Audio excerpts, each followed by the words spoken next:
ওমা, তুমি সে কবে থেকে বলছো তুমি আমাকে সুখী মাসির বাড়িতে নিয়ে যাবে, কিন্তু তুমি তো আমাকে সুখী মাসির বাড়িতে নিয়েই যাচ্ছ না। আমার যে সুখী মাসির বাড়িতে যেতে খুব ইচ্ছে করছে। মারে, আমি তো তোকে সুখী দিদির বাড়িতে নিয়ে যেতেই চাই, কিন্তু দেখছিস না আমাদের ঘরটা পুরনো হয়ে গেছে। এই ভাঙা ঘর ছেড়ে এখন যদি তোকে নিয়ে তোর সুখী মাসির বাড়িতে যাই, তবে তো চোর এসে আমাদের সব জিনিস চুরি করে নিয়ে যাবে।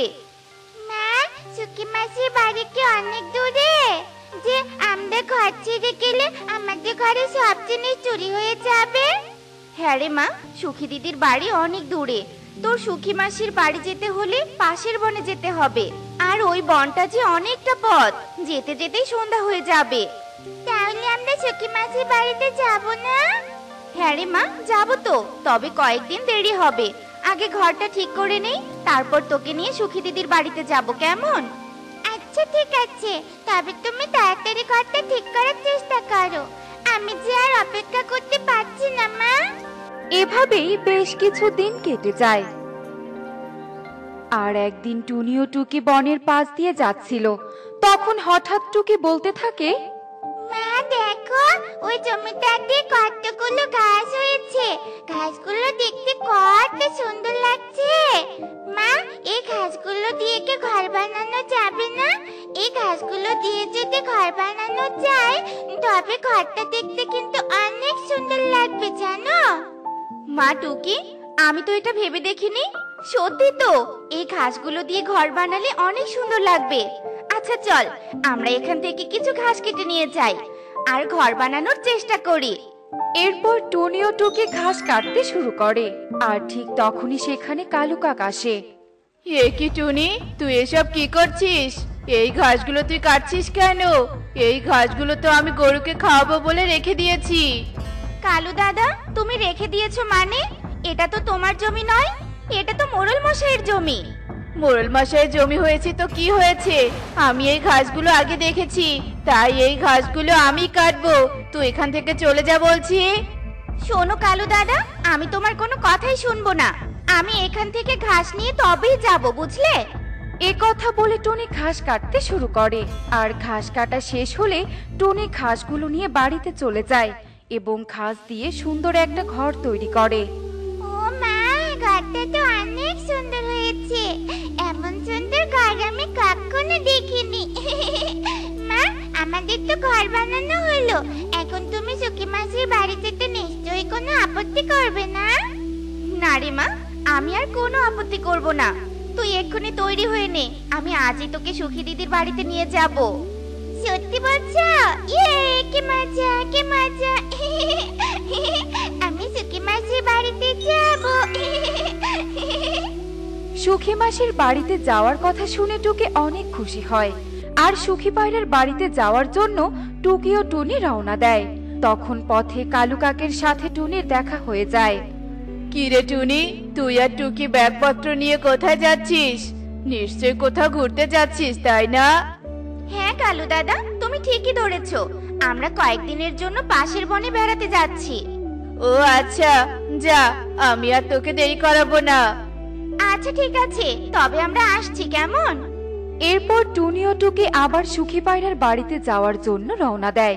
যা টুনি যা, তুই আমাকে অনেক জ্বালিয়েছিস, এবার আমিও তোকে একটু উচিত শিক্ষা দিব। হা হা হা হা হা। মা টুকি, আমরা তো সুখী মাসের বাড়িতে চলে এসেছি। মা, এটা সুখী মাসির বাড়ি। দাঁড়াও, আমি সুখী মাসিকে ডাকছি। সুখী মাসি, ও সুখী মাসি, কোথায় গেলে? বাইরে এসো, দেখো কারা এসেছে। আরে টুনি টুকি, তোরা? আমি তো ভাবতেই পারছি না তোরা আমার বাড়িতে এসেছিস। আয় আয়, ঘরে আয় তোরা, আমি তোদেরকে খাবার খেতে দিচ্ছি। সুখী দিদি, আমরা এবার যাই গো। তুমি অনেক ভালো থেকো। তুমি একদিন সময় করে আমাদের বাড়িতে এসো, কেমন? আচ্ছা বেশ, আসবো। তোরা কোনো চিন্তা করিস না, তোরা সাবধানে যাস, কেমন?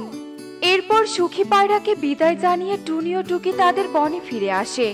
আর টুনি ও টুকি বাড়িতে ফিরে এসে যেই না ঘাসের ঘরে প্রবেশ করে, অমনি তারা দেখতে পায় তাদের ঘাসের ঘরে দুইটা ময়ূর কন্যা। এ কি সাংঘাতিক কাণ্ড! আমাদের ঘরে ময়ূরকন্যা এলো কোথা থেকে? আরে তাই তো, এদের তো এখানে থাকার কথা নয়, তাহলে এরা এখানে কি করছে? ময়ূরকন্যা, তোমরা আমাদের ঘরে কিভাবে এসেছো? এটা তো তোমাদের ঘর নয়। তোমাদের কি কেউ এখানে নিয়ে এসেছে? তুমি তো আমাদের এখানে ধরে নিয়ে এসেছো, আর এখন বলছো আমরা এখানে কিভাবে আসলাম? তুমি একটা দুষ্টু পাখি, তাই তুমি আমাদেরকে এখানে ধরে নিয়ে এসেছো। আমাদেরকে তুমি ছেড়ে দাও বলছি। ময়ূরকন্যার কথা শুনে বনের পাখিরা টুনির ঘরে আসে আর টুনিকে বলতে থাকে, কিরে টুনি, তুই এই দুই ময়ূরকন্যাকে কোথায় পেয়েছিস? তুই আবার ময়ূরকন্যাদের চুরি করে আনিসনি তো? কবুতর আঙ্কেল, তুমি ঠিক ভেবেছো। এই টুনি মাসি আমাদের চুরি করে এনেছে। আমরা এখানে থাকতে চাই না, আমরা মায়ের কাছে যাব। কবুতর দাদা, তুমি ময়ূরকন্যাদের কথা বিশ্বাস করো না। ওরা মিথ্যে কথা বলছে। ওরা মিথ্যে কথা বলে আমাকে ফাঁসাতে চাইছে। তোর ঘরে দুই ময়ূরকন্যা আর তুই কিনা বলছিস ওরা মিথ্যে কথা বলে ফাঁসাতে চাইছে? মিথ্যে কথা বলার জায়গা পাস না নাকি? তোর চালাকি আমরা ধরে ফেলেছি। তুই ময়ূরকন্যাদের বিক্রি করে দেওয়ার জন্য ওসব কথা বলছিস, তাই না? কিন্তু আমরা তো তা কিছুতেই হতে দিব না। তুই আজকের মধ্যে ময়ূরকন্যাদের তাদের মায়ের কাছে পৌঁছে দিয়ে আসবি, নয়তো তোর এ বনে থাকা হবে না, বুঝতে পেরেছিস? এ কথা বলে কবুতর ও বনের পাখিরা সেখান থেকে চলে যায় আর টুনি উপায় না পেয়ে প্রকৃতি কন্যার কাছে যায়। প্রকৃতি কন্যা, ও প্রকৃতি কন্যা, দয়া করে তুমি আমাকে দেখা দাও। আমি যে অনেক বড় বিপদে পড়েছি, তোমার সাহায্য যে আমার খুব দরকার। দয়া করে দেখা দাও প্রকৃতি কন্যা, দয়া করে দেখা দাও। কি হয়েছে বাছা? তুই আমাকে স্মরণ করেছিস কেন? বল, তোর কি সাহায্য দরকার? এরপর টুনি প্রকৃতি কন্যাকে সব কথা খুলে বলে। ও আচ্ছা, এই ব্যাপার। দাঁড়া, ধ্যান করে দেখছি তোর ঘরে ময়ূরকন্যা কি করে এলো। শোন বাছা, তোর ঘরে ময়ূরকন্যাদেরকে রেখেছে কালো কাক, আর ময়ূরকন্যাদের মাকেও কালো কাক বন্দি করে রেখেছে। তাই ময়ূরকন্যা তাদের মাকে বাঁচানোর জন্য তোকে মিথ্যে কথা বলেছে। এসব তুমি কি বলছো প্রকৃতি কন্যা? আমি তো এসব বিশ্বাসই করতে পারছি না। কালু দাদা এসব করেছে? বিশ্বাস না হলেও এটাই সত্যি। তুই যদি ময়ূরকন্যাদের মাকে উদ্ধার করতে পারিস, তবেই তুই কালু কাকের মুখোশ খুলতে পারবি। পাশের বনে ময়ূরকন্যাদের ঘর আছে, ওই ঘরে ময়ূরকন্যাদের মা বন্দি হয়ে আছে। প্রকৃতি কন্যা, আমি এক্ষুনি পাশের বনে যাচ্ছি আর ময়ূরকন্যাদের মাকে উদ্ধার করে নিয়ে আসছি।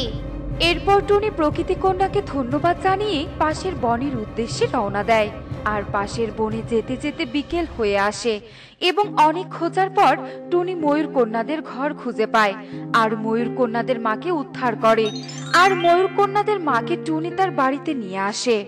ময়ূরকন্যা, এই দেখো আমি তোমাদের মাকে নিয়ে এসেছি। এখন আশা করি তোমরা সত্যি কথা বলবে।